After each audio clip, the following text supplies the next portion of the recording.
Hi, thank you for stopping by. I'm going to read this story called Ernie's Neighborhood.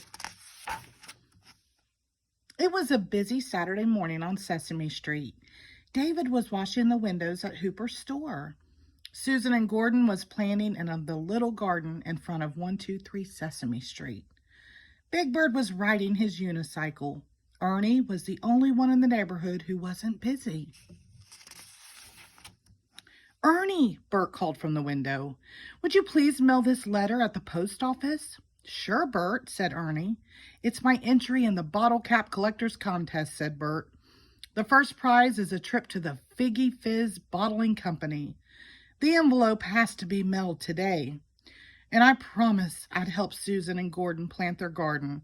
Can you get there by 12 o'clock? That's when the post office closes. You can count on me, old buddy, said Ernie. As Ernie passed Oscar's can, Bruno was tossing trash into a big white sanitation truck. Trash pickup day is my favorite day of the week, said Oscar. Look at all this great junk I've saved. That's nice, Oscar, said Ernie, but I can't stay. I have to go to the post office to mail this important letter for Bert. Ernie walked on. As he hurried past the library, he heard the librarian reading a story. Rumpelstiltskin is my name, she read. It's story hour, he said to himself.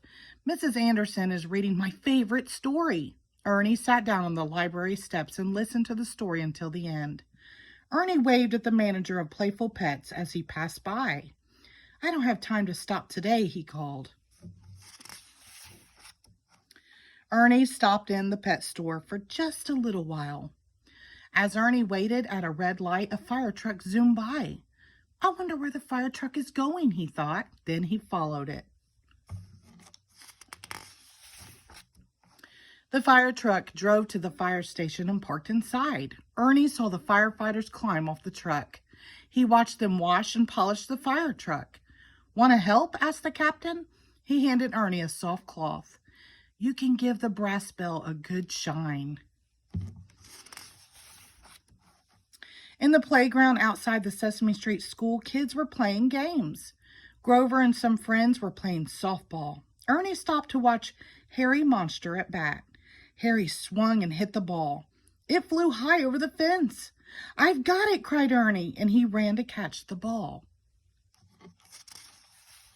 Uh-oh, he dropped the letter. Uh-oh. After the game, Ernie passed Mr. McIntosh's fruit and vegetable stand.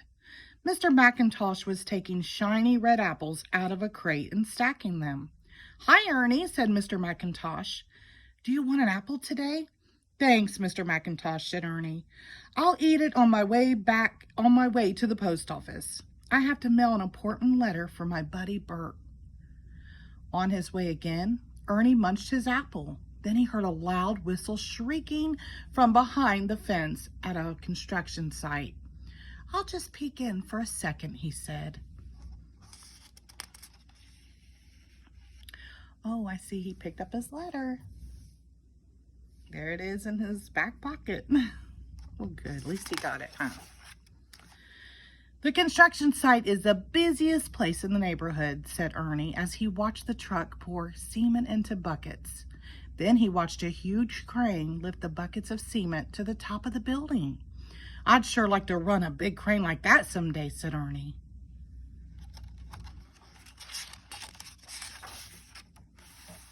Ernie meant to hurry past the barber shop, but then he saw Grover sitting in the barber's chair. Ernie watched Grover get a fur cut. Just a little bit of the top, please, Grover said to Mr. Snippet. As Ernie hurried past Hooper's store, he spotted a sign in the window. Monsterberry Crunch is the flavor of the week. My favorite, he said. Maybe I'll just have one scoop. Cockacoo, cockacoo. Or is it coo-coo-coo, coo-coo-coo? Goodness. Where's that bird? Ernie wondered. He followed the sound to the fix-it shop. Louis, what is that noise? Asked Ernie. It's Bob, coo-coo-coo clock. There we go, said Louis. I'm fixing it. Listen. A bird popped in and out of the clock. When it sings cuckoo, 12 times. That means it's 12 o'clock. 12 o'clock, cried Ernie. Oh, no. I have to get Bert's letter to the post office. Ernie ran out of the fix-it shop and down the street. Ernie's feet pounded up the steps of the post office. He imagined he could hear the cuckoo clock chiming 12 already. He raced up to the counter. Please, I have to mail Bert's Figgy Fizz letter, he said to the postal worker. I promised to mail it today. I ran and ran to get here by 12. Ernie stopped out of breath. Don't worry, she said. Your letter will go out today. You made it just in time. Oh, thank you, said Ernie.